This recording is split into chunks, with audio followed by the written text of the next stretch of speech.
நம்ம ஆளுங்க தானே நம்மள இவ்ளோ தூரம் சப்போர்ட் பண்ணி கூட்டிட்டு வந்தாங்க.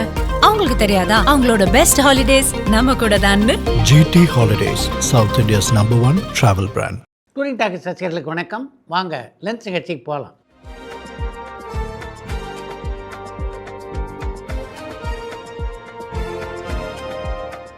என்னப்பா முதல் கேள்வி? சித்ரா சார், நீங்கள் டைரக்ட் பண்ண சூரசம்ஹாரம் படத்தை 3வது முறையாக பார்த்தேன். அதில் நிரோஷாவுடைய பேர் தான் மைதிலியான்னு செல்வகாந்த் அருமனையிலேருந்து கேட்டிருக்காங்க. சூரசம்ஹாரம் திரைப்படத்தில் நிரோஷா நடித்த போது நிரோஷா அப்படின்ற பேர் தமிழ் ரசிகர்களுக்கு கொஞ்சம் அந்நியமாக இருக்கும் அப்படின்னு நான் நினச்சேன். அதனால தான் அவருடைய பெயரை மைதிலி என்று மாற்றி அந்த படத்தினுடைய டைட்டில் அப்படி போட்டேன். ஆனால் சூரசம்ஹாரம் படத்தை தொடர்ந்து நிரோஷா நடித்த பல திரைப்படங்கள் அவருடைய பெயர் நிரோஷா அப்படின்னு இடம்பெற்றதுனால மைதிலி அப்படின்னு நான் வச்ச பேர் அதிகமாக பாப்புலர் ஆகலை. இளையராஜா, எஸ்பிபி 2 பேருமே முறைப்படி சங்கீதம் கற்றுக்கொண்டார்களான்னு சந்தனகுமார் சென்னையிலேருந்து கேட்டிருக்காங்க. திரையுலகிற்குள்ளே அடியெடுத்து வைக்கும்போது இளையராஜா, எஸ்பி பாலசுப்ரமணியம் இருவருமே முறையாக சங்கீதம் கற்றிருக்கவில்லை. அதுக்கு பின்னால் கற்றுக்கொள்ள தொடங்கினார்கள். இதில் இளையராஜாவை பொறுத்த வரைக்கும் இன்று வரையிலே சங்கீதத்தை கற்றுக்கொண்டே இருக்கிறார். நடிகர் எம்ஜிஆருக்கு எந்த படத்துக்காக பாரத் விருது கொடுக்கப்பட்டது, அதுக்கப்புறம் எதனால் பாரத் விருது நிறுத்தப்பட்டதுன்னு கோவைப்புதூர்லேருந்து பாபு கேட்டிருக்காங்க. 1968 1974 ஆண்டு வரை தேசிய அளவிலே சிறந்த நடிகர்களாக தேர்ந்தெடுக்கப்படுபவர்களுக்கு பாரத் அப்படின்ற பட்டத்தை கொடுத்துட்டு இருந்தாங்க. 74ஆம் வருடத்துக்கு பின்னால் தான் அந்த பட்டம் கொடுப்பது நிறுத்தப்பட்டு விட்டது. இப்போ சிறந்த நடிகரில் தேசிய அளவிலே சிறந்த நடிகர் என்று மட்டுமே அழைக்கிறார்கள். எம்ஜிஆருடன் அந்த பாரத் பட்டத்தை வென்ற நடிகர்கள் அப்படின்னா அசோக் குமார், சஞ்சீவ் குமார், உத்பல் தத், PJ ஆண்டனி, சாது மெஹர் போன்ற நடிகர்களில் சொல்லலாம். மலையாள கதாசிரியர் KB கொட்டாரக்கரா தமிழ் படங்களுக்கு கதை எழுதியிருக்காங்களான்னு கடலாடியிலேருந்து பாலசுப்ரமணியம் கேட்டிருக்காங்க. KP கொட்டாரக்காரா ஏறக்குறைய 25 திரைப்படங்களை மலையாளத்தில் தயாரிச்சிருக்கார். அந்த 25 திரைப்படங்களில் பல திரைப்படங்கள் KP கொட்டாரக்காராவுடைய கதையை அடிப்படையாக கொண்டு எடுக்கப்பட்ட படங்கள் தான்.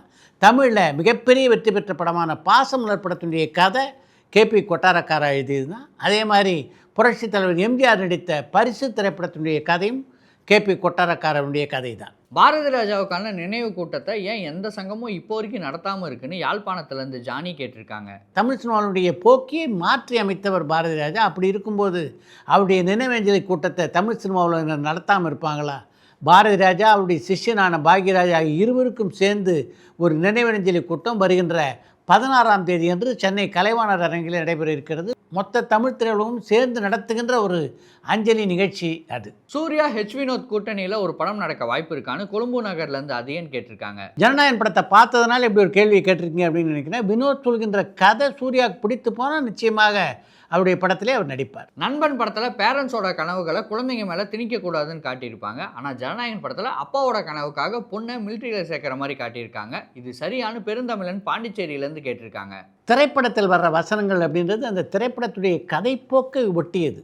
அதை கதாநாயகனுக்குரிய வசனமாக எடுத்துக்கொள்ளக்கூடாது. சிவாஜி கணேசனோட 25வது படம், 50வது படம், 75வது படம், 100வது படம், இந்த 4 படங்களும் வெற்றி படங்களாக அமைஞ்சதா இல்லை தோல்வி அடைஞ்சதான்னு கௌஷிக் சேலம்லேருந்து கேட்டிருக்காங்க. நடிகர் சிவாஜி கணேசனுடைய 25வது திரைப்படம் கல்வனின் காதலி, 50வது திரைப்படம் சாரங்கதாரா. இந்த 2 திரைப்படங்களுமே மிகப்பெரிய வெற்றி படங்களாக அமையலை. அவருடைய 75வது படமான பார்த்தால் பசி தீரும் மிகப்பெரிய வெற்றி படமாக அமைந்தது. அது மாதிரி அவருடைய 100வது படமான நவராத்திரி திரைப்படமும் மிகப்பெரிய வெற்றியை குவித்தது. யூடியூப் சேனல்களுக்கும் சங்கம் இருக்குதான்னு கோவைப்புதூர்லேருந்து பாபு கேட்டிருக்காங்க. யூடியூப் சேனலுக்கென்று இப்போ தனியாக எந்த ஒரு சங்கமும் இயங்குவதாக தெரியல.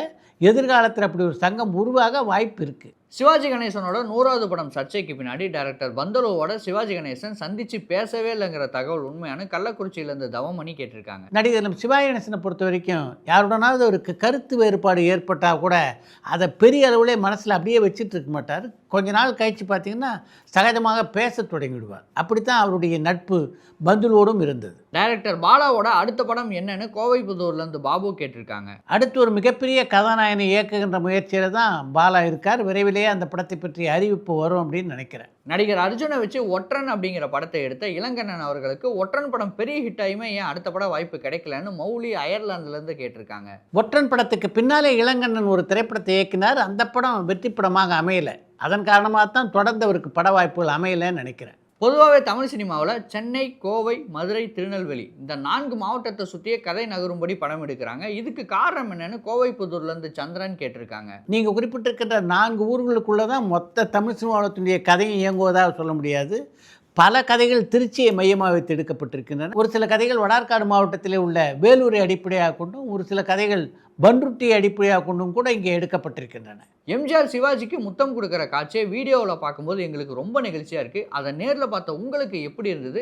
அதை பற்றி இன்னொரு தகவலை தெளிவாக சொல்ல முடியுமான்னு தமிழன் புதுச்சேரியிலேருந்து கேட்டிருக்காங்க. அந்த தருணத்தை இப்போ வீடியோவில் பார்க்கும்போது ஒரு பக்கம் மகிழ்ச்சியாகவும் இன்னொரு பக்கம் நெகிழ்ச்சியாகவும் இருக்குது. ஆனால் அன்றைக்கு மேடையில் அந்த சம்பவம் நடந்தபோது அந்த அளவுக்கு அதை என்னால் ரசிக்க முடியல அப்படின்றது தான் உண்மை. ஏன்னா இந்த சம்பவம் நடைபெற்ற போது மேடையில் அடுத்த பக்கத்தில் நான் நின்று கொண்டிருந்தேன். அந்த விழாவை பற்றி இன்னொரு தகவலையும் உங்களோடு நான் பகிர்ந்து கொள்ள வேண்டும் என்று விரும்புகிறேன்.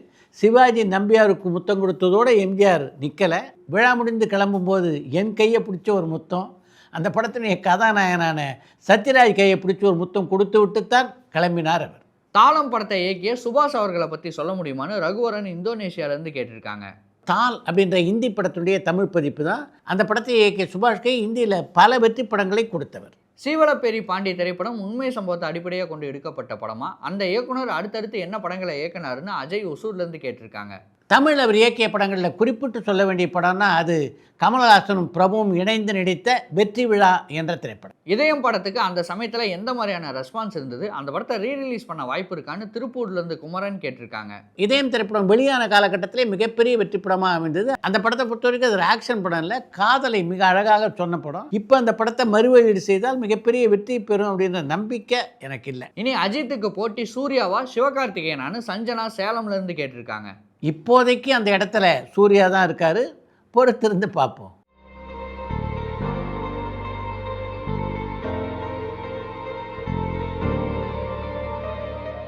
வேற்றுமொழியில் பாரதி ராஜா இயக்கிய ஹீரோ ஹீரோயின் யாருன்னு கமலா ஈரோட்லேருந்து கேட்டிருக்காங்க. தமிழ் நீங்களாக தெலுங்கு இந்தி ஆகிய இரு மொழிகளிலும் பாரதி ராஜா திரைப்படங்களை இயக்கியிருக்காரு. தெலுங்கில் அவருடைய இயக்கத்தில் நடித்த கதாநாயகர்கள்னா சிரஞ்சீவி, கிருஷ்ணா ஆகிய இருவரையும் சொல்லலாம். அதே மாதிரி தெலுங்கில் நடித்த கதாநாயகன்னா சுகாசினி, ராதா ஆகிய இருவரை சொல்லலாம். ஹிந்தியில் அவர் 4 திரைப்படங்களை இயக்கினார். அந்த 4 படங்களிலும் கதாநாயகனாக நடித்தவர்கள் அமல் பலேகர், குமார் கௌரவ், சன்னி டியூயல் மற்றும் நானா பட்டேகர். அவருடைய இந்தி படங்கள் நடித்த கதாநாயகர்கள்னா ஸ்ரீதேவி, பத்மினி கோலாபுரி, பூனம் தில்லான் ஆகியோரை சொல்லலாம். அவருடைய 4வது இந்தி படத்திலே அவரால் அறிமுகம் செய்யப்பட்டவர் தான் காஜல் அகர்வால். அடுத்து இன்று ஒரு தகவல். இன்றைக்கு தமிழ்நாட்டு முதல்வராக நம்மை ஆண்டு கொண்டிருக்கின்ற நம்முடைய முதல்வர் ஜோசப் விஜய் அரசியலுக்கு வந்தது ஏதோ தற்செயலாக நடந்தது என்று ஒரு சிலர் விமர்சித்து கொண்டிருக்கிறார்கள். இல்லை சமீபத்தில் தான் அரசியலில் வரணும் என்று முடிவெடுத்தார் என்று இன்னும் சிலர் விமர்சித்து கொண்டிருக்கிறார். ஆனால் விஜய் என்றைக்கு அரசியலில் வரணும் அப்படின்னு முடிவெடுத்தார் என்பதை உங்களுக்கு எடுத்துச் சொல்வதற்காகத்தான் அவருடைய பேட்டி ஒன்றை இன்றைய நிகழ்ச்சியிலே உங்களோடு நான் பகிர்ந்து கொள்ளலாம் என்று இருக்கிறேன். நடிகனாகணும்னு ஆசைப்பட்டேன். நான் நினைச்சதை விட மிகப்பெரிய இடத்துல மக்கள் என்னை உட்கார வச்சுருக்காங்க. இதுபோல் இன்னொரு இடத்திலும் அதே மக்கள் என்னை அமர வைக்கின்ற நாள் வெகு தொலைவில் இல்லை. யார் பேச்சையும் கேட்டு உடனடியாக நான் எதிலையும் இறங்க மாட்டேன். ஆனால் அரசியலில் இறங்கிறதுக்கான அஸ்திவாரத்தை பலமாக போட்டுக்கிட்டே வரேன். யாருக்கு எப்போ எப்படி வெற்றி தோல்வியை கொடுக்கணும்னு தீர்மானிக்கிறவன் கடவுள். சாதாரண மாமிச உடம்பு உள்ள எந்த மனித ஜென்மத்தாலும் இதை தடுக்க முடியாது. நான் உங்ககிட்ட சொன்னது என்னுடைய தனிப்பட்ட ஆதங்கம். நான் சொல்லிட்டேன். நிறைய பேர் சொல்ல முடியாமல் மனசுக்குள்ளே அழுதுகிட்டு இருக்காங்க. சம்மந்தப்பட்டவங்க இந்த பேட்டியை படிச்சுட்டு என் வீட்டில் கல்லெறியலாம், என்னை வழிமறித்து தாக்கலாம், எந்த ரூபத்திலையும் எனக்கு ஆபத்து வரலாம். ஆனால் அதுக்கெல்லாம் கவலைப்படுற ஆள் நான் இல்லை. இந்த பேட்டியை விஜய் எப்போ கொடுத்துருப்பார் அப்படின்னு நினைக்கிறீங்க? 2011ஆம் ஆண்டு பிப்ரவரி மாதம் 9ஆம் தேதி ஆனந்தவுடன் இதழுக்கு விஜய் கொடுத்த பேட்டி இது. 15 ஆண்டுகளுக்கு முன்னாலே அரசியல் அடியெடுத்து வைப்பதை பற்றி எவ்வளவு தீர்மானமாக விஜய் இருந்திருக்கிறார் என்பதற்கு இது ஒரு உதாரணம்.